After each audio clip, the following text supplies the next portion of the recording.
This is Good Morning Uganda. Live from UBC Studios in Kampala, this is Good Morning Uganda. Live from UBC Studios in Kampala, this is Good Morning Uganda.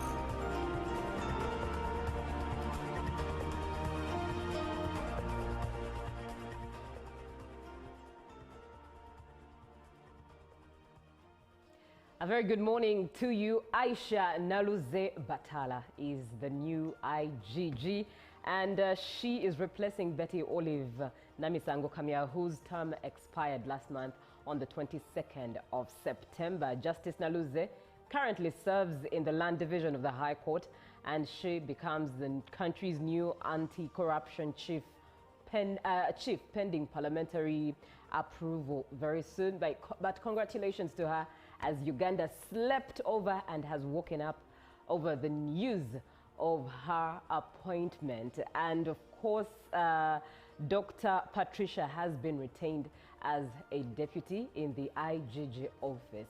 On such a Wednesday, it's indeed worth it for us to celebrate ladies handling and holding mantles of power on Good Morning Uganda. You are watching UBC TV. We come to you live from Nile Avenue. My name is Julie F. Nantawa. And if you're wondering who's that humming from the background, well, it's my usual counterpart and partner in crime, but the best crime that we always enjoy committing, and that is delivering the best every morning to you. That is Robert Travel Nyonyintodo. Good morning, Robert. How are you, Julie? Okay, you cut the song out. You know, one thing I've learned is we had these old hymns. They are fading away with the Pentecostal movement. But actually, those are hymns that had a lot of words of encouragement, a lot of scripture.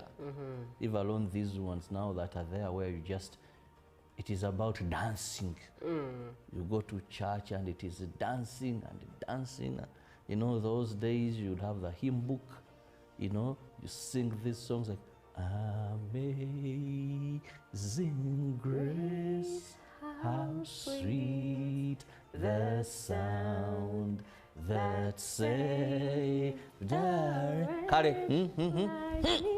You had that choir master there, and he was good. It was all very interesting. And now these things were there 30 years ago. Right. And now they are fading. But one thing, 30 years ago on the 8th of October, that is still standing is the Constitution of Uganda. Very true. So today our Constitution makes 30 years of age, the 1995 Constitution. Kudos to Ugandans, because we've seen so much constitutionalism in this country. Right. We've seen the rule of law. We've seen our Constitution being upheld and respected. We've seen everything on the land being referred to what does our Constitution say. So we've come from far. No wonder we are making 63 years of independence. That is going to be tomorrow. But it's very important that we've been able to hold our Constitution for the last 30 years. Remember, we had a time in Uganda where someone ruled by decree. There wasn't anything like a Constitution. But 30 good years, the Constitution. We've had amendments, no doubt about it. All constitutions globally, I think they are not fixed. You can have amendments, and we've moved, and we thank the Lord who has brought us. If you say that, you remind me of somebody, an older person I was having a conversation with recently. And I was just asking them for their perspective on the political scene, and if they will be as involved in the politics as they usually are during the campaign years. And they told me that this time around, no, they won't, because they've been damaged and hurt a lot, especially by the party that they support, which is the current, the ruling party. But they made mention of one thing. They said, I'll go to the ballot to just vote for one person, and that is Museveni. Reason is because I might not have benefited a lot physically, tangibly, from being active in the party, but at least I am protected by the law as a woman. So that's the only reason I'm going to go cast my vote for him. Actually, there are many who may not be members of the party, but support Yoweri Kaguta Museveni as the NRM candidate. They will tell you, for us, we support Museveni, not NRM. We have those people who are there, and many are even in opposition. They will vote because they will tell you, even us to shine and thrive in the opposition, it is under his leadership. There could be challenges. We can't say all is well. Now, something annoyed me yesterday, and this is the level of impunity that some people are choosing. Yesterday, the Lord Mayor Elias Lukwago had a say on the flooding that happened downtown when we had a downpour. Now, as he was addressing the media, speaking, giving his true sense about this and that could have caused, of course, a few verbal artillery, one would say, towards Miss Chigundu. Guess what happens?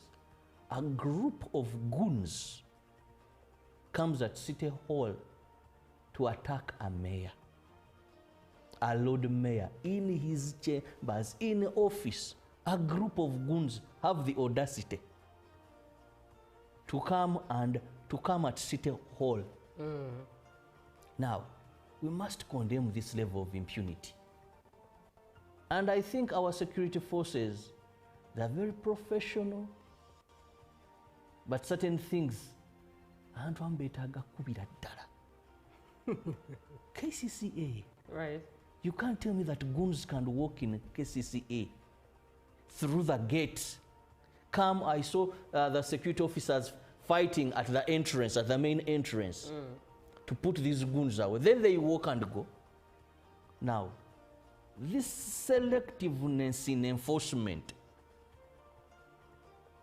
those now would be serving an example to many. That's true. You see, when you set a precedent, these things reoccur. That someone can say no, we can feel offended and wake up and go to pick the Lord Mayor from KCCA. Now tomorrow they won't pick the Lord Mayor. They may end up going to another bigger office because they feel offended to pick he that sits there or she that sits there. So when such things, and we have cameras, and such people are identified, I pray that they face the wrath of the law. Indeed. That was very evil. He's a Lord Mayor of Kampala, elected by the people. If what he was saying was bad, then take legal action. Other avenues. But then you can't tell me that goons went through the gate of KCCA, were stopped at the main entrance as they were entering City Hall. I think we must set precedent. People must know that you don't act with impunity. When you act with impunity, you pay. If what he was saying, yes, I'm not saying 100% he was right, 100% he was wrong, but that was very disrespectful of the office and a bad incident. One would pose a question to ponder. What do you think has driven that level of impunity to exist? If there are examples that I guess have been delivered from those in powerful offices, and perhaps they have laid precedent for those who are watching from them. But anyways, that's when we let impunity, a conversation for... I remember one time, I love history, most of that has happened while I'm in my time of work or in my career. There was a time when some people attacked a court in Machindi. Led by someone. They went and attacked. A group had become a problem. And I'm told the ringleader of that group has on several occasions acted with impunity. And nothing is being done. But the problem is, when you rear, are you a Muganda? Yes, I am. Baganda have what they call omuyayu. When they tell you ogwo muyayu, and you're like, kangutwale wange waliyo emmese, gujja tandika okubba amata n'emmere eby'abaana. So rather leave the muyayu, deal with it, let proper methodologies be used to solve certain issues. Right. That's the Uganda, the constitution that is making 30 years Right. that advocated for not goons behaving like this. And we sure do hope that action is taken from that took place at the City Hall. We hope justice is served. We hope security operatives, you actually act in right as you are supposed to, given that incident. It's not supposed to happen because the Lord Mayor is a very honorable office that needs to be protected as by the Constitution of Uganda. Moving on, what do we have on the local scene? Well, I choose to start with no other story but the Constitution making 30 years. The former Chief Justice Benjamin Odoki called for respect and protection of the Constitution. Odoki said the amendment of the Constitution should be considered to ensure it is not distorted. He called for viable institutions that will bring light into the Constitution rather than abusing efforts of the framers.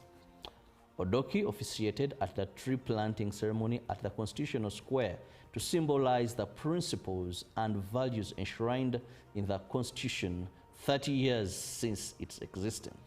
30 years since inception, Odoki applauded efforts done in implementation of the Constitution, saying more is needed in order not to repeat the past mistakes in upholding the Constitution.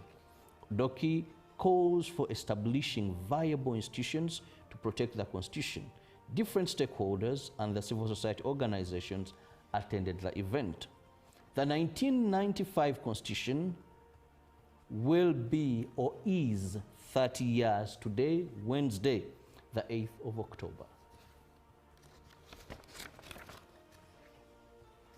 President Yoweri Museveni has emphasized consolidating the valuable peace and security in the country, embracing wealth creation as well as shunning sectarianism politics. Museveni, the NRM presidential candidate, was campaigning in Oyam district.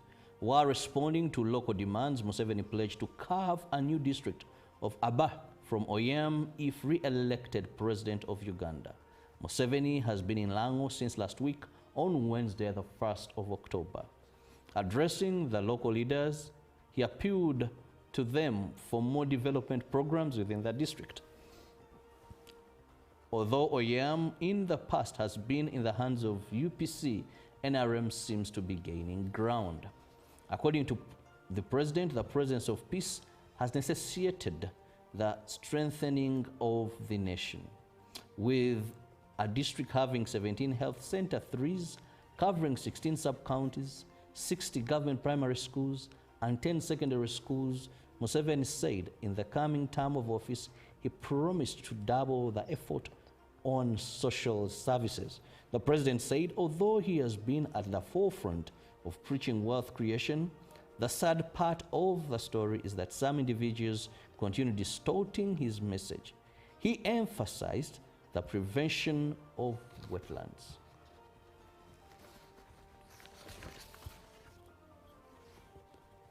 On 19th August, Speaker of Parliament Anita Among constituted a fact-finding team to investigate concerns surrounding development on Nachivubbo drainage channel. This followed a presidential directive issued on the 2nd of August 2025. The National Environment Management Authority had requested Ham Enterprises to provide all necessary documentation regarding the project, although the company did not comply. Meanwhile, heavy rains that lasted just an hour left much of Kampala submerged, with businesses brought to a standstill. In response, the Lord Mayor Elias Lukwago warned that the city risks being in a greater disaster, insisting that the developments Chigundu is pursuing are destroying the city. The Lord Mayor maintained that protecting Kampala from flooding must take precedent over unregulated development. KCCA spokesperson Daniel Nuwabine clarified that Ham Enterprises only has conditional approval, which requires fulfilling key requirements such as ensuring proper water flow.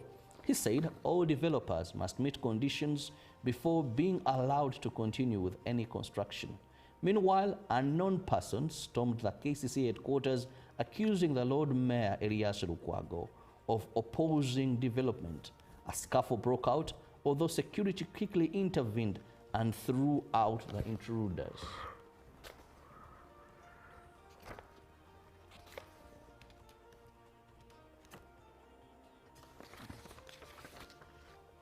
Finally, from the local scene, over 1,000 youths from over 64 countries are attending the Afro-Arab Youth Congress in Munyonyo.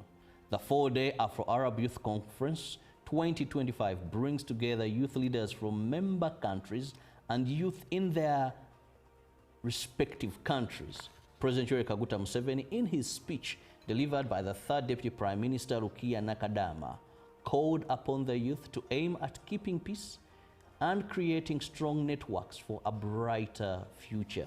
Museveni said it's time for the youth to strive and understand the dynamics of the world and to promote ideologies than themselves instead of creating diversions.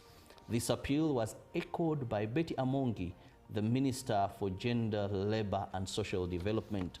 Minister for Youth and Children's Affairs, Baram Baruhagare, said the conference is timely and critical in enabling the youth to share great ideas in terms of development. Dr. Abbas Agaba, the General Secretary, Afro-Arab Youth Congress, applauded the patron of the Congress, President Yoweri Museveni, for the support towards the success of the Congress. He also highlighted some of the achievements registered by the Congress and aspirations.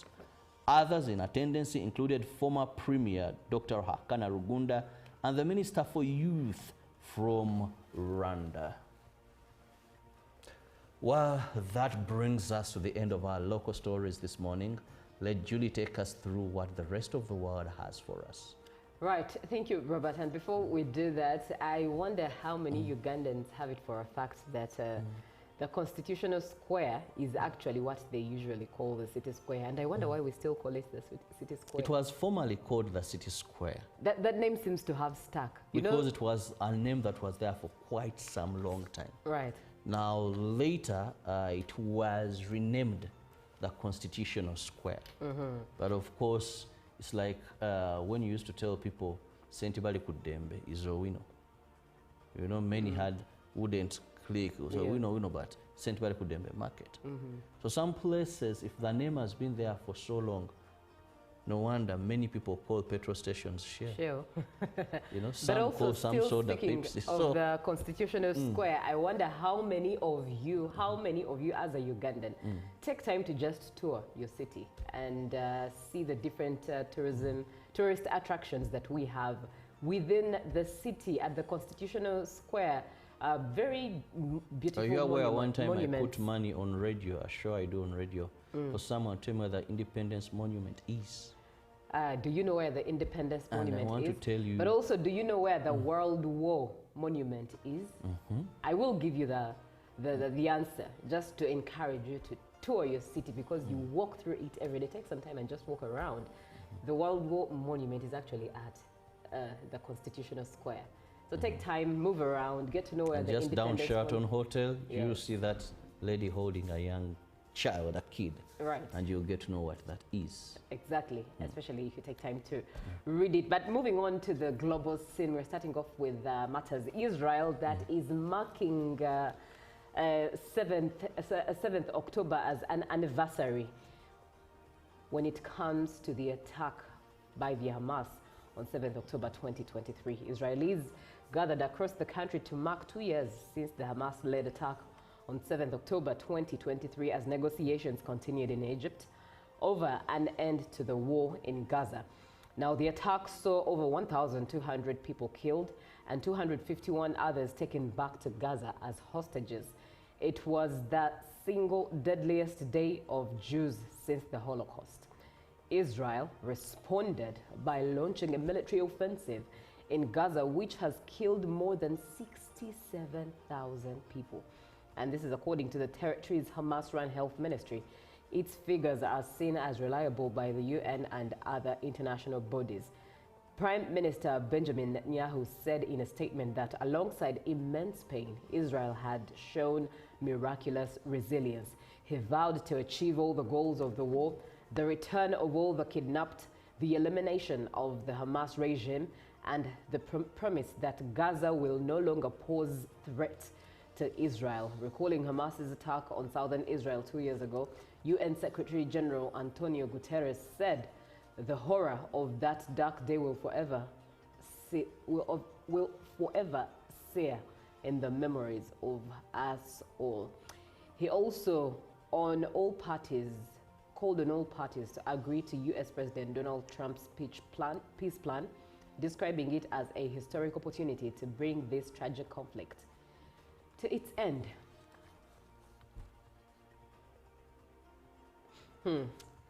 Moving on, Pope Leo XIV will make his first international trip by visiting Turkey and Lebanon, where he's expected to focus on peace in the Middle East, meet political leaders, and show his support to Christians in the region.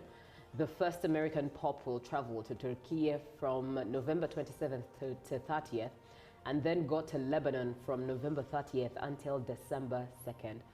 While in Turkey, the Pope will mark the 1700th anniversary of the Council of Nicaea, an important church gathering which articulated Christian beliefs.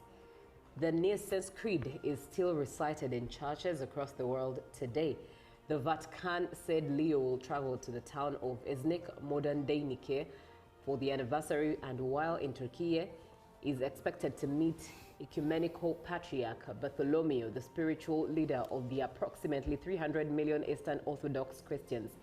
Leo, speaking to reporters in Castel Gandolfo, said his trip to Lebanon would be an opportunity to bring a message of peace in the Middle East, in a country that has suffered so much, and that he would seek to emphasize peace and hope while in the country.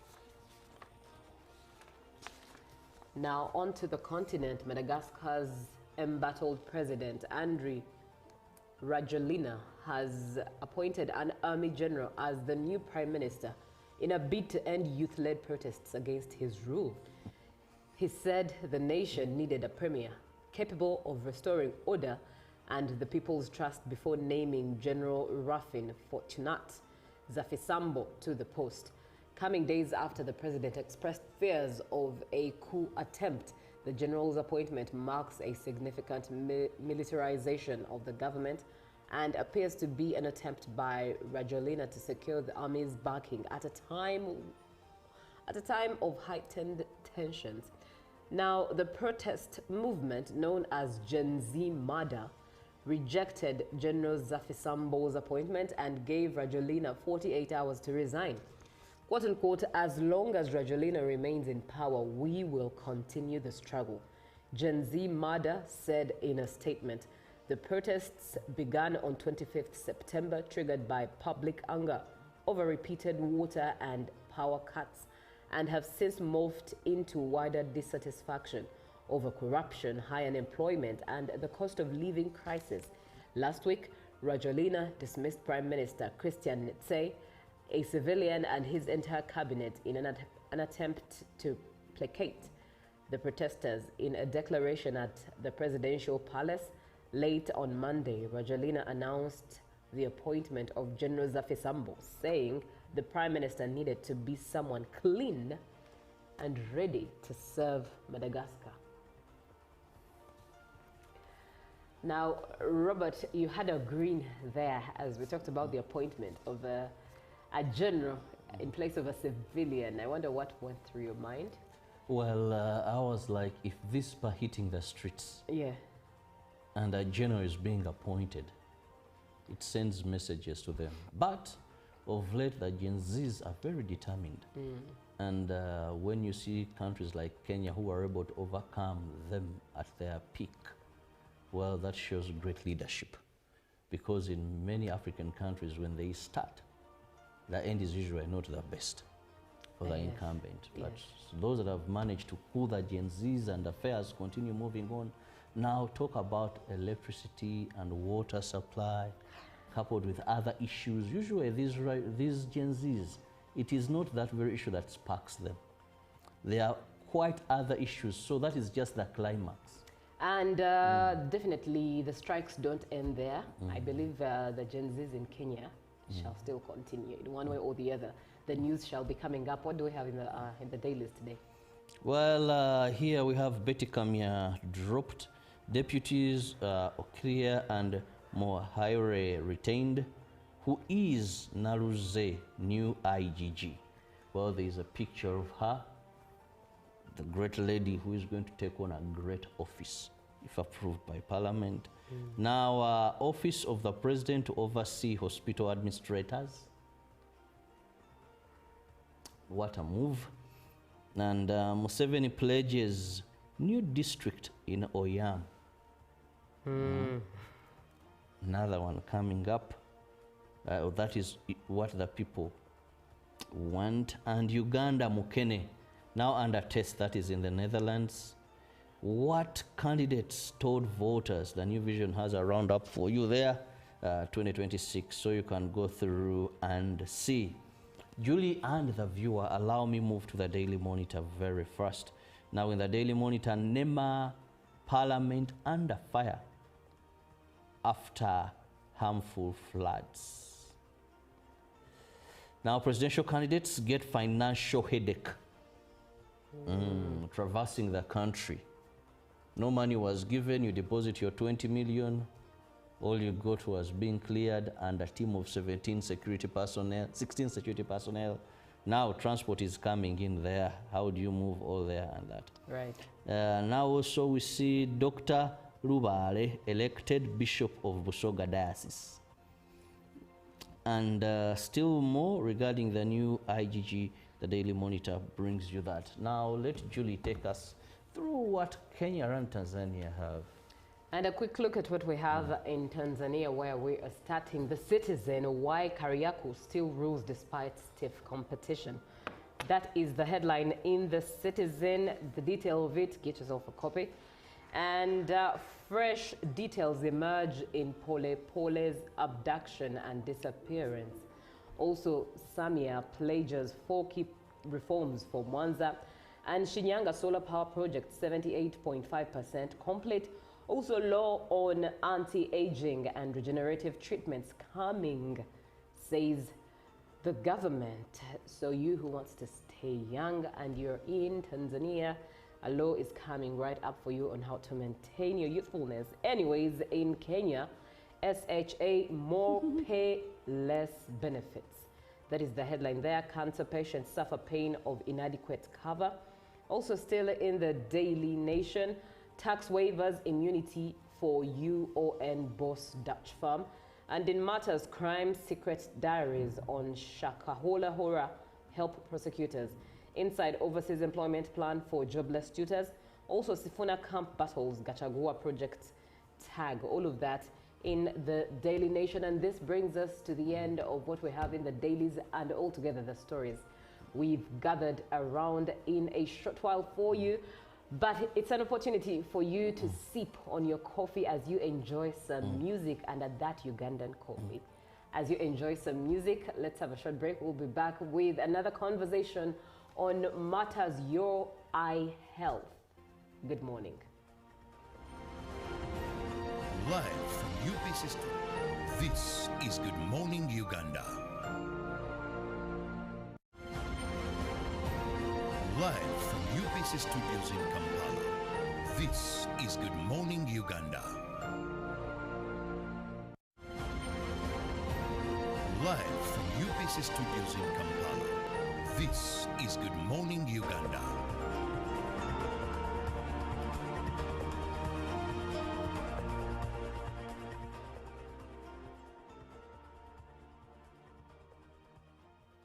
A very good morning to you. Aisha Naluze Batala is the new IGG, and she is replacing Betty Olive Namisango Kamya, whose term expired last month on the 22nd of September. Justice Naluze currently serves in the Land Division of the High Court, and she becomes the country's new anti-corruption chief pending parliamentary approval very soon. But congratulations to her, as Uganda slept over and has woken up over the news of her appointment. And of course, Dr. Patricia has been retained as a deputy in the IGG office.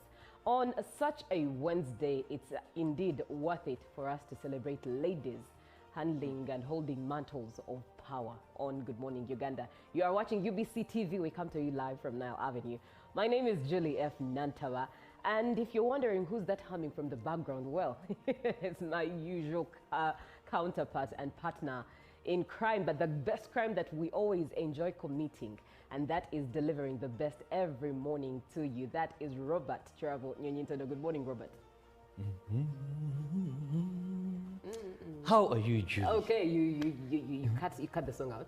You know, one thing I've learned is we had these old hymns. They are fading away with the Pentecostal movement. But actually, those are hymns that had a lot of words of encouragement, a lot of scripture. Even alone these ones now that are there where you just, it is about dancing. You go to church and it is dancing and dancing. You know, those days you'd have the hymn book, you know, you sing these songs like, Amazing Grace, how sweet the sound that saved You had that choir master there, and he was good. It was all very interesting. And now these things were there 30 years ago. Right. And now they are fading. But one thing 30 years ago on the 8th of October that is still standing is the Constitution of Uganda. Very true. So today our Constitution makes 30 years of age, the 1995 Constitution. Kudos to Ugandans, because we've seen so much constitutionalism in this country. Right. We've seen the rule of law. We've seen our Constitution being upheld and respected. We've seen everything on the land being referred to what does our Constitution say. So we've come from far. No wonder we are making 63 years of independence. That is going to be tomorrow. But it's very important that we've been able to hold our Constitution for the last 30 years. Remember, we had a time in Uganda where someone ruled by decree. There wasn't anything like a constitution. But 30 good years, the Constitution. We've had amendments, no doubt about it. All constitutions globally, I think they are not fixed.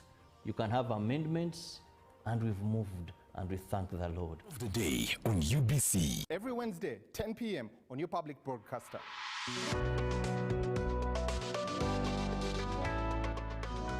Was brought to you by. I'll call you every day, yeah, yo, baby, don't go low. You can now get all the Chibuzi out with MTN voice bundles. Call all networks, Kubei Dondoro. Buy a 25-minute voice bundle for only 1,000. Or buy any daily voice bundle of your choice. Dial *100 *21# and select daily, or use the My MTN app. When we talk together, we are unstoppable.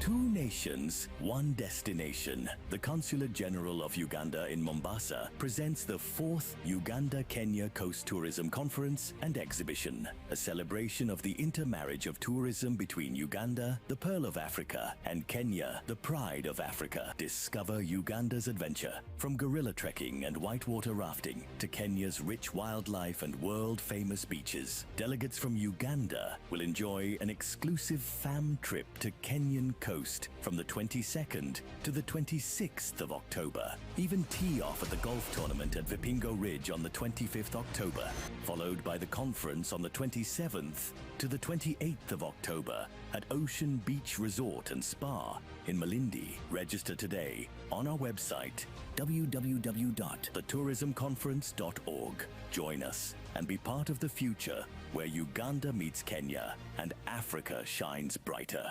Exercise can't be sustained. Eating can't be stopped. It's even harder to lose weight Come and give it a try. Ginshikang L-carnitine chromium capsules. Plant extract, scientific ratio, take 3 capsules each time. The active ingredient accelerates fat burning,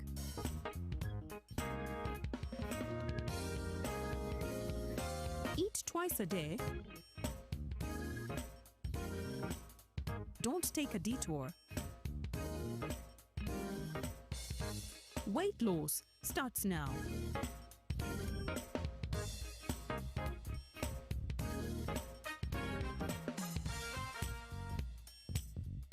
Ginshikang L-carnitine with chromium capsules helps you stay in shape. Please follow medical advice when taking this product. For more information, visit our website www.hgo.com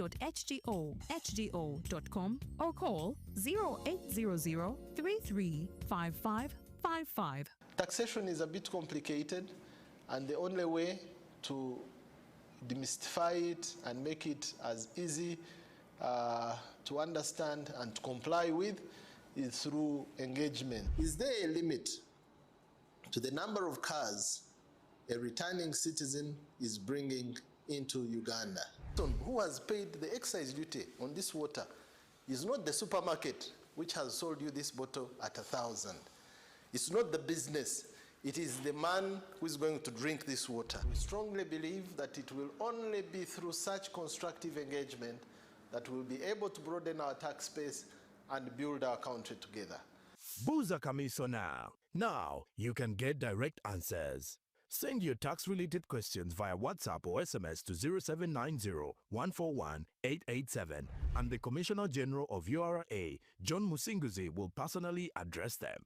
Tune in to UBC News Tonight every Monday and Wednesday for expert insights and clear explanations. Buza Commissioner. Live from UBC Studios in Kampala, this is Good Morning Uganda.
Good morning, Uganda. Thank you so much for watching UVC TV. Now, whilst Uganda is celebrating its independence on the 9th of October, the rest of the world will be celebrating World Sight Day. And if you metaphorically think about it, perhaps on Independence Day, it's that opportunity we use to have our mental sight open to many things, but that can't happen if your physical sight is at the worst state ever. So let's have a conversation on how best to have our eyesight healthy and better to maintain it and make Uganda a better place for us to live and the world at large a better place for us to live. So in honor of World Sight Day, love your eyes, putting people at the heart of eye health. It's a conversation we're having, and with me in studio is Lynette Mary Muhira, who is an eye specialist at La Paire Glasses.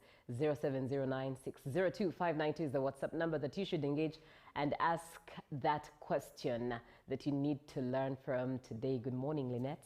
Good morning. Thank you so much for coming through. It's a pleasure coming in here. So what's the importance really of this day? Why is it so important for Ugandans and our viewer to get to know about World Sight Day and give it attention? Okay, so let me just give you maybe a background of what World Sight Day is. Right. And it has been founded and started by IABP8. Yes. Sorry. In terms, that is an international agency for prevention of blindness. And it was very important to create awareness for our eye health issues. Most Ugandans tend to come seek eye health when things have become worse or severe conditions have stepped in. Right. So yes, so that's the importance of this day, so that we could create awareness, tell people about different eye conditions that they actually don't know about. Interesting. And if you think about the fact that, like you've so mentioned, that for some people, they think that when they have a defect in that moment, it's when they should go to the eye specialist to look into it. But at what point are we supposed to frequent eye hospitals? Okay, so at least in 1 year and 2 years, you should come and check for your eyes. Because anything can change. Within 8 months, something is changing about your body. So something could be changing about your eyes. So at least in 1 year and 1 year and 2 years, you should be checking. And then for the children, at least annually, because their bodies grow faster, you should be coming in. But also step in and check your eyes regularly. Because now at La Paix, we have free eye tests. Anytime you find a La Paix shop, go and check your eyes. Yes. Very interesting. Speaking of which, why is La Paix very passionate about days such as this? I mean, we've seen eye care centers, you know, around really, but it's rare to see one that is extremely passionate to the dot, to the detail. Yes, yes, yes. So away from the business perspective, yes, why is La Paix choosing to be different in that angle and choosing to give us all this information, all this detail? Care too much? That's a very good question. And I'd like to thank the whole team of La Paix. It's the different groups or companies that are coming out to create awareness for that. But majorly for La Paix, our aim and our mission is to make eye health accessible for everyone. Yes, so that you're not limited to maybe the consultation fee. You step in and at least find out what the condition is. So yes, our vision is to provide accessible eye health care to everyone. Oh, accessible eye health care. Yes. That's very detailed. 0709 602592 to get in touch and share your question or even your opinion, you know, especially if you're a specialist, and share your opinion with Lynette Mary Mohirwa, who's from La Paix Center, Eye Care Center. She is an eye specialist. And today we are looking at World Sight Day, which shall take place tomorrow. Whilst you celebrate your independence, it will also be World Sight Day for the rest of the world. So something important for you to take in and perhaps use the opportunity of a public holiday to go have a test for your eyes. Now, what are the most common eye issues you have seen at La Paix, at all the 19 branches, really? Okay, so majorly, the main conditions, we have refractive errors. That's either short-sightedness or long-sightedness. Some people don't tend to realize maybe until they're in school or until they are done a test is when you find out that's the issue. Then we also have other diseases that come in that silently take or lead to blindness. And that we could talk about glaucoma, and then we'll talk about cataracts, and other various conditions that come. But majorly in Uganda, we have refractive errors and also those other silent diseases that come in. That is on a high percentage. Yes. So statistically speaking, most people are more myopic or long-sightedness. I forget the term for. Also another thing that happens most times, we have what we call digital eye strain. So we have tons of people that are spending quite a lot of time on phone, computer, and screens, and they don't realize that as the long time comes, they get what we call digital eye strain. That can become very irritating. Your eyes pain, your eyes itch, your eyes tear, yet you have no issue with sight. Oh, but yes, I know someone who's like that. Like that, yes. So that's also another thing, and people are actually taking for granted, because, you know, we are going into a more digital world. So everything is on phone, computer, and screens. So most people don't realize that it's also another high level cropping condition in Uganda. We also have another one. We call them pterygiums. Those are growths on the eyes. They normally come because of extreme exposure to ultraviolet lights. So, you know, Uganda is such a beautiful country, sunny all the time, but most people don't wear sunglasses because in that environment, there are high voltage lights that tend to burn the eyes and then bring those. So that's also another thing that one of the major conditions actually happening in Uganda. You talk about sunglasses, and now that you've recommended that we should walk around, especially days when it's sunny, looking forward to January, Yes. but those days when it's sunny, we should wear our sunglasses. Now, I'm here in Kampala. There are those sunglasses of 3K. Yes. 2K, 5K. Yes. And they come in different forms and shapes. Yeah. And I mean, I want to look good. And the eye specialist was at UBC telling us that it's important. Yes, true. To keep your eyes protected from the sun. Yes. Do I run to the Muyiribi? Okay. Or 3K, 5K? Okay. It's cheap. Yeah. What do you advise? All right. Is it okay? All right. That's actually very good. And it's a question I get from many of the clients that come in. Right. I tell people the sunglasses they sell on the streets, no disregard for them. They could help with wind and dust. But in terms of the sunlight and ultraviolet lights, not really. How so? Because How so? We have a layer or a coating, what we call ultraviolet shields that we put on, which are a little bit expensive. If you find a glass that's 3,000, you just know definitely that was not, they don't have ultraviolet. So when you're buying, you ask, are they polarized? That's the first thing. Polarized meaning even when you're wearing them, can things still be clear when you're wearing them? Number two, do they have an ultraviolet coating? As I'd explained, ultraviolet lights are one of the major causes that bring what we call growths on the eyes. So that's also an important question you need to ask when you are buying sunglasses. Not just the shades, they look pink, they are very stylish. Those are very important factors that Ugandans actually have to ask when you're buying sunglasses. And however, I mean, even the Bayiribi who sell these glasses, they don't even know. These terms, right? True. Because I imagine, I'm looking, there's a guy I know around, I think Pioneer Mall, if you cross the road just in the corner Yes. He has his... Laid them down. Yes. I know, yes. 2K, 3K, at most 5K. Yeah. And I'm looking at him right now, and you asking him, are those glasses polarized?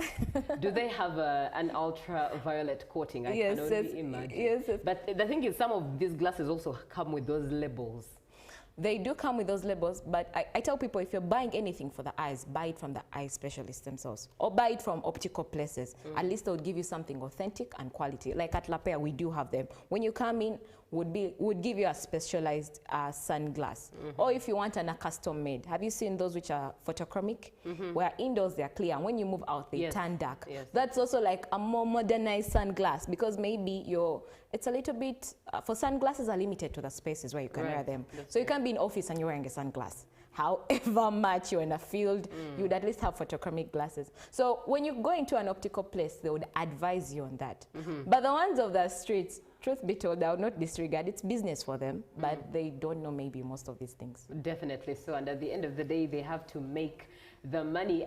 Still sticking to the digital eye screen. You call them digital eye screens? Digital eye strain. Digital eye strain. Yes. So before, especially now, I'm looking, the fact that you mentioned rightfully, it said that we are in the digital era. Yeah. Most of everyone is looking at a screen for the most part of their day. True. And there are jobs that take it even a notch higher now, like our field where you're looking into cameras, you're looking into screens day in, day out, not just the laptop, not just your phone. Yes. So before my eyes are strained and I'm still okay, yes, what can I do in the meantime to prevent the strain? All right. That's actually very good. I have 3 major things I tell people. And the first one is to get for yourself what we call protection glasses. So I tell everyone, not everyone wearing glasses is actually sick. Yeah. Most of them are wearing them for protection purposes. For example, someone who has a 9-to-5 job and is always on computer, most likely is going to have digital strain. So would recommend they get what we call photochromic digital glasses. The ones that have anti-blue light lenses that regulate that amount of light. So that's the first thing. Number 2, we have what we call behavior adaptations. Right. So now, if you know you're going to be working on a project, let's say for 3 hours straight, you'd have what we call visual breaks. Like if you're going to be on computer for 3 hours, have like in 1 hour and 30 minutes, stand up, take a walk, greet your neighbors, so that your eyes are relieved a little bit. Because it can get to strain the eyes. The eyes get to contract a lot and strain. So that's also another thing. Number 3, which is very important, the time you sleep. We have people who are like, I have an assignment, it is due, and then they are working. After they leave work, they still go back, they carry their computer, and then take it back to home. And then they are doing a project still like 1 a.m.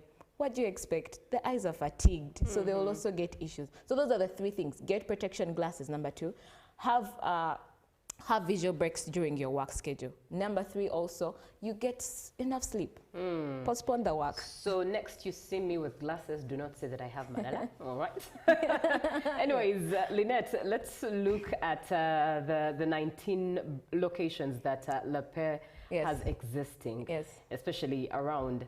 What does this mean for accessibility? Oh, okay. That's a very good question. So currently, actually, we opened a new branch in Kawempe, near Bombo Road. You should go visit out. So LAPER's aim is make sure everyone accesses. It should be a community-based company. And you see, like the way government hospitals government puts hospitals at every city, at every town. And that's a vision of LAPER, that you can access our eye health care at any facility, at any town you're in. We have now branches now up the country. You have in Jinja, we have in Mbale, we have in Imbarara, very soon opening. Right? But it's that everyone can access that. Very, very profound. 0709602592. That's the WhatsApp number that you should engage and be a part of the conversation. Now, how can the viewers find the nearest, like you've mentioned, the different locations? Some are even outside of Kampala. Please take note of that, especially to our viewers who usually are part of the show. How can they take advantage of whatever opportunities, cost benefit, effect, opportunities that are available at LAPER? Okay, that's actually very good. So this is the thing. LAPER, there's a free test. That's another thing I need to clarify to Ugandans. There's a free eye test. Anywhere you see a LAPER branch, just know it's a free eye test. Walk in and do a test. Number 2, we have our social medias running out. On Instagram, we have our website, www.laper.africa. You can get, or you use our call centers to reach out. Also, we have quite, maybe I could mention a few, any city you're in. Kampala, we have quite a number. Kampala, in Tinda, we have in Mbale, Jinja, Mbarara, Kawempe, as I'd explained. So any of them, just reach out to our social media platforms. We could refer you to the better branch. Right. Somebody here asks, why are eyeglasses very expensive? Okay. Wonder what you would answer them, but it's indeed a question that's on their heart. Yes. Okay, so first of all, anything with health is expensive. And that's why most insurance companies are benefiting from this. True. Yes, so now, but in LAPER actually, we are trying to navigate so that both the cost is effective, both for you and me. They're transparent. When you walk into a LAPER branch, the costs are transparent. Yes, that's true. And everyone can access a glass starting from 105 to up to, depending on now the need and the recommendation. But they're expensive because anything in eye health is expensive. There is time taken to make a specific glass for you. That's why I tell people, when you go and buy, you just wear glass. You know, there are street glasses, especially for reading. You just go, they try, and then they're like, can you read? You're like, yes. Then you take. You don't know if they are made for you. Are they actually suitable for your eyes? Or you're just trying them on. So that's why they're expensive, because of the time they take. But at LAPER, you could come in. There are quite a number of good options for you. Starting from 105, you can get a pair of glasses. All right. What would be your parting shot, Lynette? All right. So because on the 9th, which is tomorrow, is World Sight Day. And LAPER, today's the 8th, is doing what we call Love Your Eyes campaign going on for only today, whereby if you come in today, you'll get a 30% discount for your glasses, which is actually a very good thing. So I'd recommend all Ugandans to come and check for your eyes. Very meant today, come and do it, eye checkup, and you're going to get a discount for that. Otherwise, for all that, keep your eyes, do a regular eye check. Anytime you're in town, anytime you're in Jinja and Mbale, please come and do an eye test. Don't wait for things to get worse. Don't wait for your eye conditions to worsen. Arnold from Chivuli says, I was given photochromic glasses, but later I'm facing blurry vision. How can I be helped? Oh, okay. Now that depends on the time he got them, because they are like non-living things, they wear off. So at least I always tell people in 1 year, 1 year, 2 years, you should do an eye checkup to see if you need to change. So he has to come back and we check and see if he needs to change. All right, Arnold, use the opportunity. Now, what is interesting about you, my friend, is you start sending in messages whilst we are closing the conversation. But nonetheless, let me use the few minutes left. How does La Paix integrate advancements in optical neuroscience and ergonomics to reduce long-term digital eye strain, especially in high screen use populations like students and remote workers? Okay. As I'd mentioned before, we have free eye tests going on. And I tell people, don't just test because you're sick. Don't just test because you're sick or your eyes are paining. Go in and check out what the condition is, and then would recommend better medication. For some, would do eye drops, but for most of them would recommend glasses. 2 kinds of glasses, one for protection purposes, for either correcting near or far. Number 2, either for protection purposes, the photochromic ones, with either tints for sunlight, ultraviolet coating, or even blue cut for screen light. So come in for a test. It would be better for us to recommend specifically for you. Perfect. Please head over to La Paix, any branch near you, and you will be served. I, for one, have taken the opportunity of that free eye test, and the customer care was good. Thank God, I was told that indeed my eyes were perfect. That's good. But it looks like Lynette is telling me that I have to now go for photochromic digital glasses, given the nature of work that I do, so that my eyes stay protected. But in honor of World Sight Day, use the opportunity, take a checkup for your eyes. And today, the 8th of October, for any branch that you go to, 30% off of the glasses that you will be recommended to get in case a defect is discovered. What a way to celebrate a Ugandan, making sure that there's accessibility. Thanking Le Paix for really caring. Yeah, it takes a lot for a business to not only look at profit, but also care that much for you. So I think that's the way to go. Thank you so much for watching the show. It's Good Morning Uganda. Up next is JMU Tourism Express. Good morning.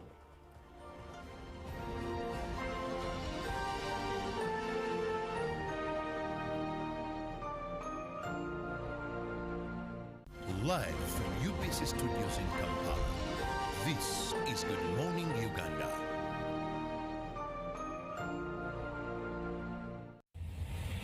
Two nations, one destination. The Consulate General of Uganda in Mombasa presents the 4th Uganda-Kenya Coast Tourism Conference and Exhibition, a celebration of the intermarriage of tourism between Uganda, the Pearl of Africa, and Kenya, the Pride of Africa. Discover Uganda's adventure, from gorilla trekking and whitewater rafting to Kenya's rich wildlife and world-famous beaches. Delegates from Uganda will enjoy an exclusive fam trip to Kenyan coast from the 22nd to the 26th of October. Even tee off at the golf tournament at Vipingo Ridge on the 25th October, followed by the conference on the 27th to the 28th of October at Ocean Beach Resort and Spa in Malindi. Register today on our website www.thetourismconference.org. Join us and be part of the future where Uganda meets Kenya and Africa shines brighter. Exercise can't be sustained. Eating can't be stopped. It's even harder to lose weight. Come and give it a try. Genshikang L-carnitine chromium capsules, plant extract, scientific ratio, take 3 capsules each time. The active ingredient accelerates fat burning,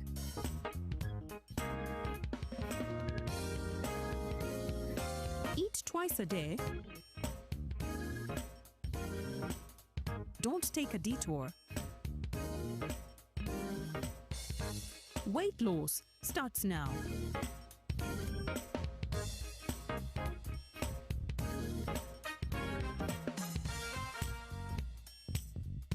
Genshikang L-carnitine with chromium capsules helps you stay in shape. Please follow medical advice when taking this product. For more information, visit our website www.hgo.com or call 0800 335555.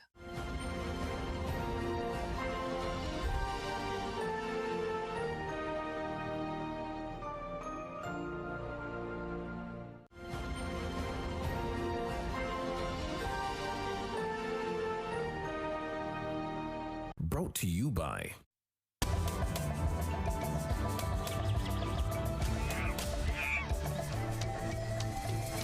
Uniquely Ours.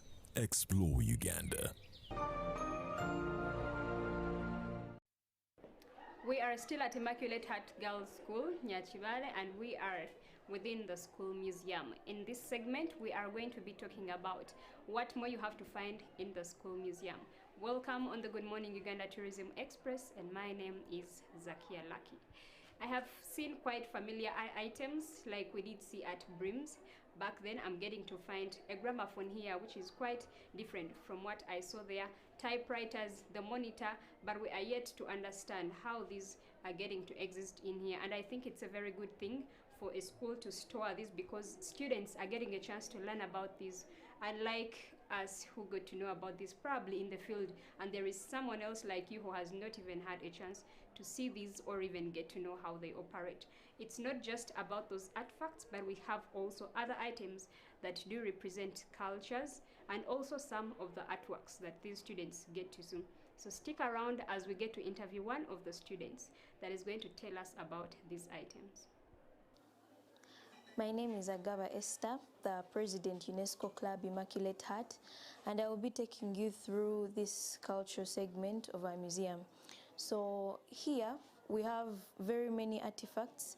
This is called, okay, in English it's the mortar and the pestle, but then in our language it's called the shekuro. This is where we form some of the flour that we use for cooking. Then here we have the containers. They can be used for soup, for example, stew, and they can also be used to hold cow ghee or what we call a shabwe. Then here we have the traditional baskets. Okay, they are for holding meals, let's say the traditional karo. They are called endiro. Then here, this part, we're trying to depict the segment of hunting. So here we have one of the horns that were gotten from the hunted animals. And here we have the ankle bells. These ones, they are either tied on the dogs while hunting so that they can be able to find the animals that are in hiding. And then they are also tied on the cows, but you cannot tie them on the cows unless they are over 100 in number. So you tie them on the cows for easy identification. Then these are the remains of a buffalo that was hunted. So in this part, we're trying to talk about how hunting was done in the old days. And so these are the materials that were used. Then when we come to this sector, we're trying to depict the Chichiga culture. So here we have one of these calabashes, and they're used for holding the traditional drinks, for example, omuramba, entudire, and ushera. Then we also have entara. This is for winnowing, let's say sorghum or millet. Then here we have the straw hats. In the Hima and Ankole culture, whenever they used to go to graze, there would be a lot of sunshine. Okay, so they made these hats out of straw from the swamp, and then they would put them on their heads just like this, so that the direct sunlight, the direct heat does not affect them. So these are the straw hats. Then this place, we're trying to depict the technology of Immaculate Heart. So this is a gramophone, and it is a musical artifact. But one of the main reasons as to why we brought it into this school, into this museum, is because it was given to us by the late Mr. Ntakarima Zemaiko, who started up, the founder of this museum. So it was put here as a monument because of him. Then as the school started in 1969, the technology that we used to use for, let's say, reports or examinations, we had these typewriters. So as per now, they are not in use because there has been a new technology evolving, and right now we are using these keyboards and even the laptops. So on this part, we are trying to depict the evolution, right, of technology in Immaculate Heart.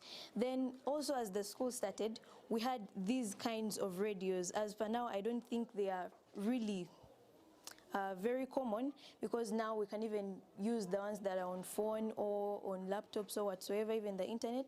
And here we use these monitors, but as per now we have evolved, but we want to keep them here in the museum so that we can keep closer to our roots and remind ourselves where we came from. Then here we have a display of the telephone evolution in Immaculate Heart. So we started from this sector going forth, and as per now we use the payphones and the smartphones. So we wanted to keep them here, okay, to carry on the culture, so that even as the next generation comes, they will be able to continue using them. These were used in school? Yes, yeah, right. So these plates, they were used a very long time ago. So in the previous year, okay, in the old years before colonialism, even these plates were not there. They came from the white world, okay?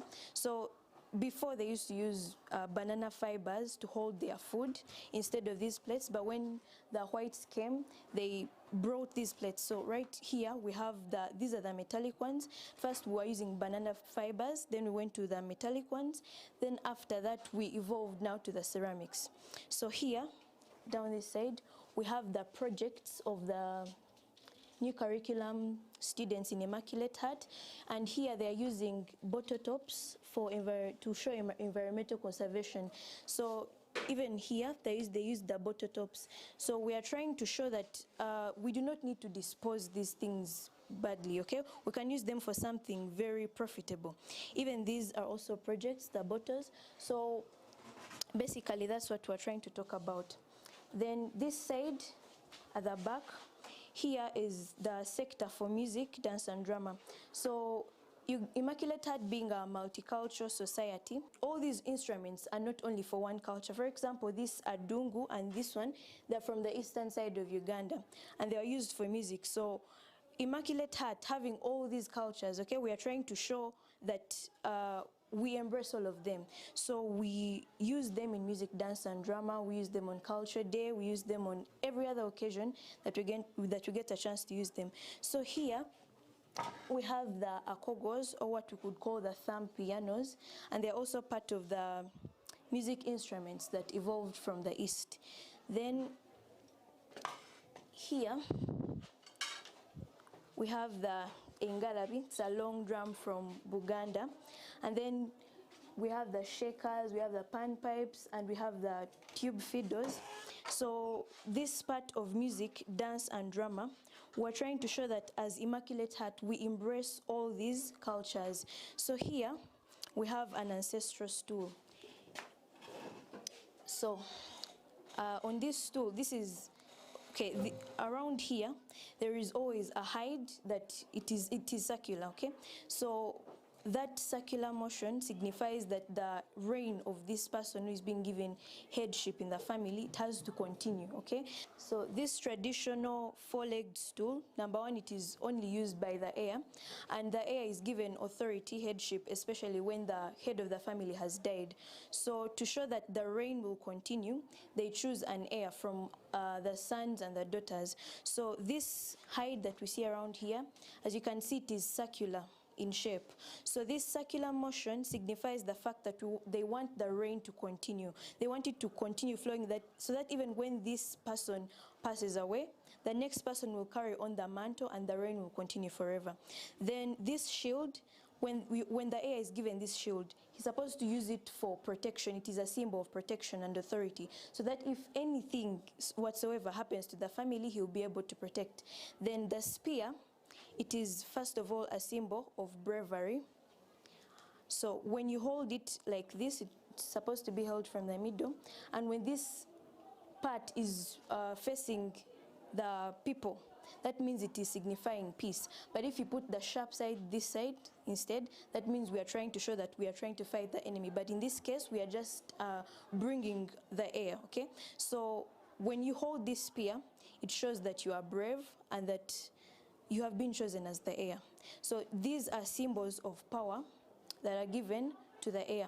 Also, there is this one, and most times, in most occasions, it was used during grazing, so that when they are taking the cows back home. So it is also, in some cases, believed to be a protection symbol from any other superstitious practices. So it is also given to the air, and words of majesty, proclamations are said upon this air before he is given the role. Okay, Esther actually makes a very good tour guide, and she's also the president of UNESCO, but then I'm wondering what UNESCO is and how she got to learn all of these things that she's been taking us through. Maybe you could tell us. Thank you so much. UNESCO in full is United Nations Education, Scientific and Culture Organization, and I've been in this club since my senior 1. So in senior 5, I was elected the president, and UNESCO, one of the parts being in charge of culture in Immaculate Heart, we are in charge of the Culture Day that always takes place on Women's Day. Then we're also in charge of the museum. Okay, even the founder of this museum, the late Mr. Ntakarima Michael, and teacher Salome, they are the ones who made this museum. So the way I got to learn about all this stuff, obviously in this generation we do not have much of this information, but when I came to Immaculate Heart, I was very exposed to all this stuff. You know, there is MDD, there is Culture Day, there is sports and games, and so I got to learn each and everything that you see here, and I got to also find a way to make them useful. So UNESCO is in charge of the museum, and we would like to pass on a message to the youth out there that they should try to keep closer to their roots. You know, they should not let this culture fade away. So basically that's what UNESCO does, and thank you so much for this opportunity. Amazing. You should stay closer to your roots, and well done, the late Takarimazi, who was actually our entertainment minister, and Madame Salome back then, because it is you that have made this generation get a chance, especially in the Immaculate Heart community, to learn about these things. There are so many out there that have missed out on this one, that we have schools that probably don't have this, and that is how you're losing out on your roots. So we are still coming in again for another segment. Stick around as we continue to explore the artifacts and the culture in Immaculate Heart Girls' School.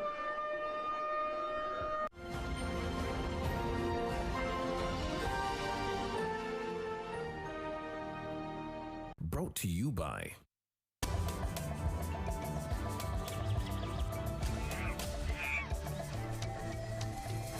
Uniquely Ours.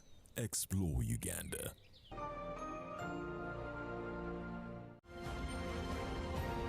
Live from UBC Studios in Kampala, this is Good Morning Uganda.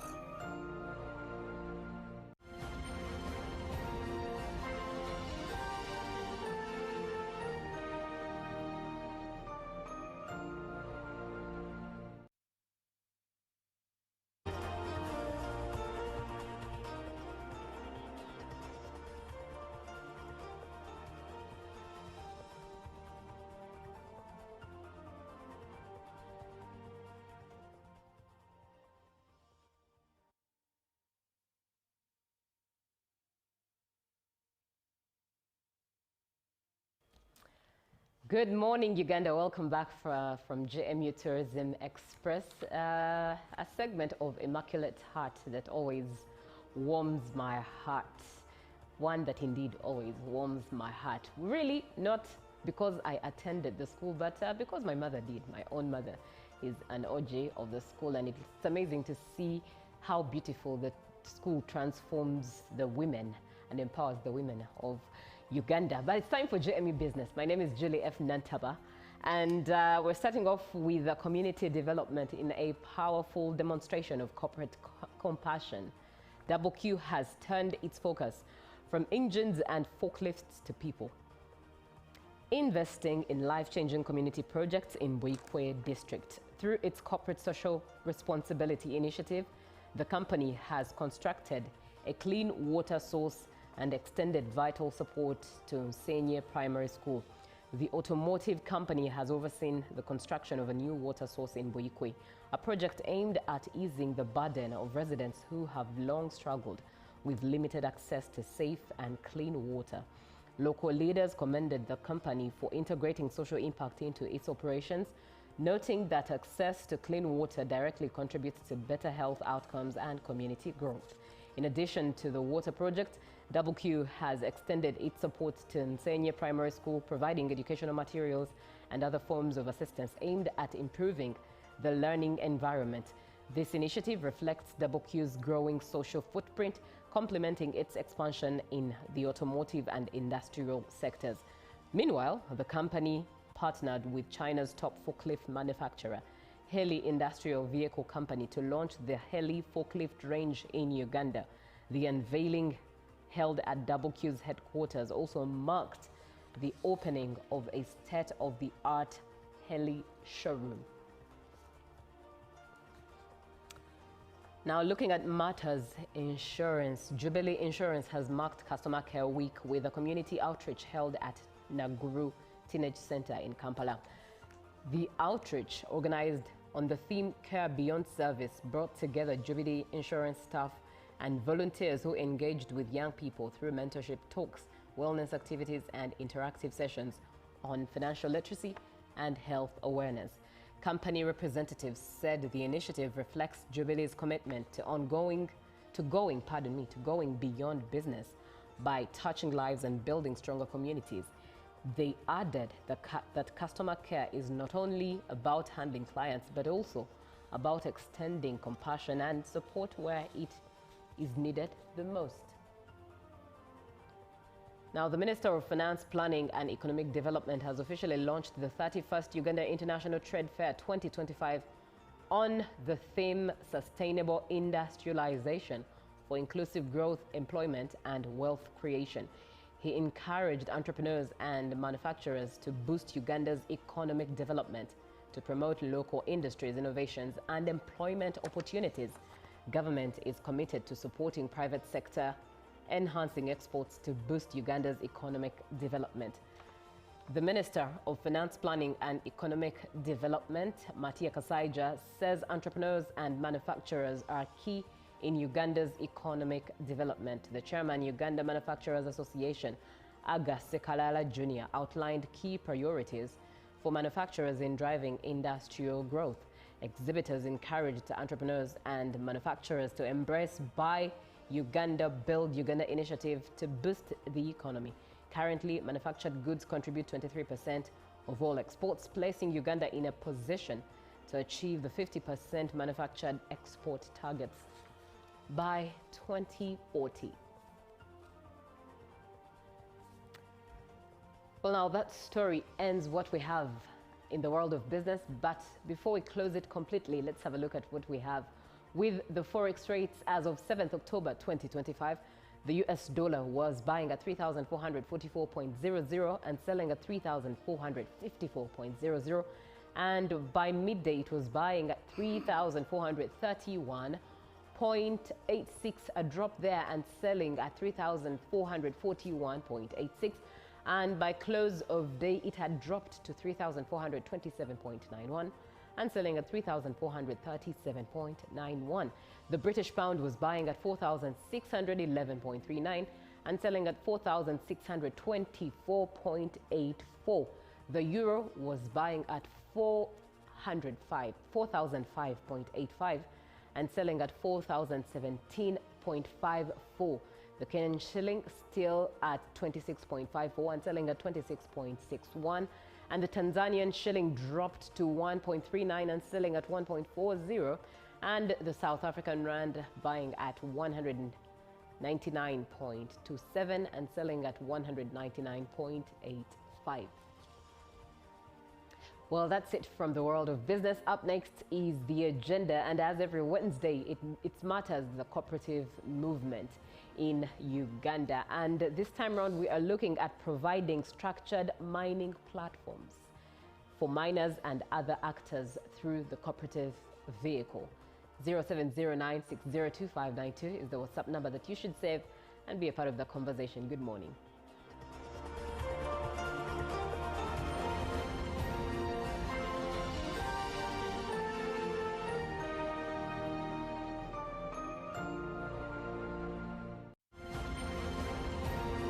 Live from UBC Studios in Kampala, this is Good Morning Uganda. Pick of the day on UBC. Every Wednesday, 10 p.m. on your public broadcaster.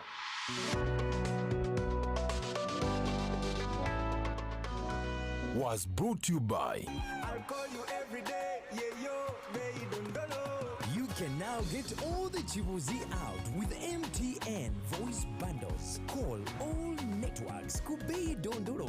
Buy a 25-minute voice bundle for only 1,000 or buy any daily voice bundle of your choice. Dial *100 *21# and select daily or use the My MTN app. When we talk together, we are unstoppable.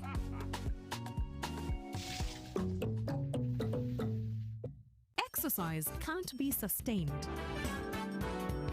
Eating can't be stopped. It's even harder to lose weight. Come and give it a try. Ginshikang L-carnitine chromium capsules. Plant extract, scientific ratio. Take 3 capsules each time. The active ingredient accelerates fat burning,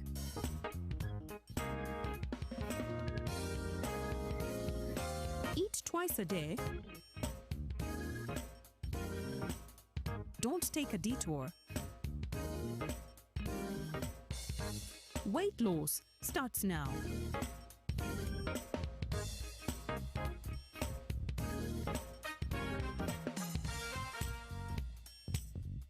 Ginshikang L-carnitine with chromium capsules helps you stay in shape. Please follow medical advice when taking this product. For more information, visit our website www.hgo.com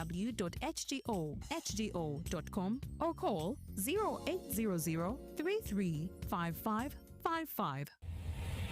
Two nations, one destination. The Consulate General of Uganda in Mombasa presents the 4th Uganda-Kenya Coast Tourism Conference and Exhibition, a celebration of the intermarriage of tourism between Uganda, the Pearl of Africa, and Kenya, the Pride of Africa. Discover Uganda's adventure, from gorilla trekking and whitewater rafting to Kenya's rich wildlife and world-famous beaches. Delegates from Uganda will enjoy an exclusive fam trip to Kenyan coast from the 22nd to the 26th of October. Even tee off at the golf tournament at Vipingo Ridge on the 25th October, followed by the conference on the 27th to the 28th of October at Ocean Beach Resort and Spa in Malindi. Register today on our website www.thetourismconference.org. Join us and be part of the future where Uganda meets Kenya and Africa shines brighter. Taxation is a bit complicated, and the only way to demystify it and make it as easy to understand and to comply with is through engagement. Is there a limit to the number of cars a returning citizen is bringing into Uganda? Who has paid the excise duty on this water is not the supermarket which has sold you this bottle at 1,000. It's not the business, it is the man who is going to drink this water. We strongly believe that it will only be through such constructive engagement that we'll be able to broaden our tax base and build our country together. Buza Kamiso now. Now you can get direct answers. Send your tax-related questions via WhatsApp or SMS to 0790-141-887, and the Commissioner General of URA, John Musinguzi, will personally address them. Tune in to UBC News Tonight every Monday and Wednesday for expert insights and clear explanations. Buza Commissioner.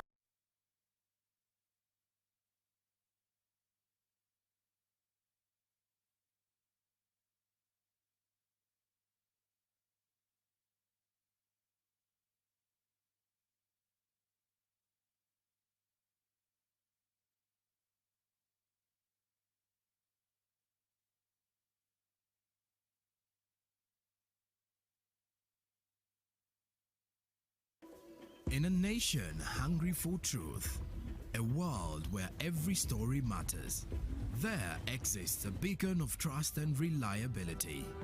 For decades, they've been our voice and our window to the world, holding the mirror of our history. With 4 TV stations and 11 radio channels spanning 27 languages, they stand as guardians of information, defenders of truth. With Mascari Heritage Advantage, they uphold every citizen's right to reliable and free information. Their archive stories shaped our past and illuminate our present. Yet now, as new challenges arise and the world evolves, their mission faces its greatest test yet. Be part of our journey and let's navigate the unknown, uncover the untold, and safeguard our future together. Tune into your public broadcaster, for it is the intersection of trust and truth. Because to UBC, your story, and every voice matters. UBC, inspiring Uganda. Every Wednesday, live in our studios in the heart of Kampala. We have to change the political culture in this country, really. Who has bewitched Ugandans? I want to assure you, as government, we shall do whatever it takes to ensure that Ugandans are safe. We have conversations that have analysis, explanation. This law society, this union of theirs, because they want a job everywhere, they want to be this, they want to be that, they want... No. We know it's a union. You cannot be making a road, bitumen grade 1, in Congo for 5 billion. But not every truth is fact, and not every fact is truth. The argument that the General Court Martial is responsible for peace and stability is without basis, either in law or in fact. We have been told how Napoleon was a great orator. Now, Napoleon cannot help me get food. They told me combine harvest in Saskatchewan. I don't know where Saskatchewan is. This is a geography we're taught. Instead of teaching me how to preserve Mabera forest, they're teaching me about Rhineland. This is a problem we got. We cannot run away from it. Right now, you hear very disgusting stories of members of parliament. Instead of discussing the details of loans, they ask for their cuts. Every Wednesday, 10 p.m. on your public broadcaster.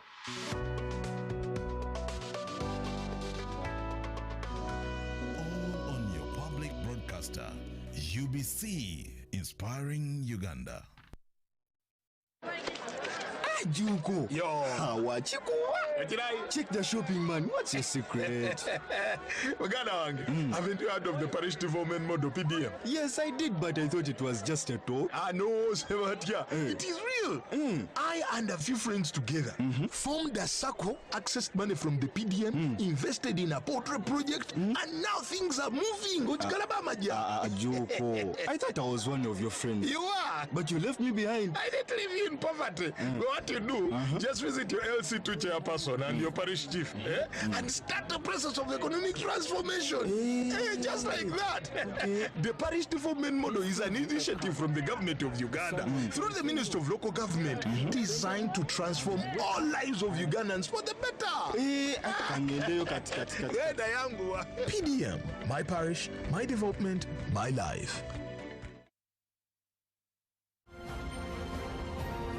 Live from UBC Studios in Kampala, this is Good Morning Uganda.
A very good morning to you. Thank you so much for watching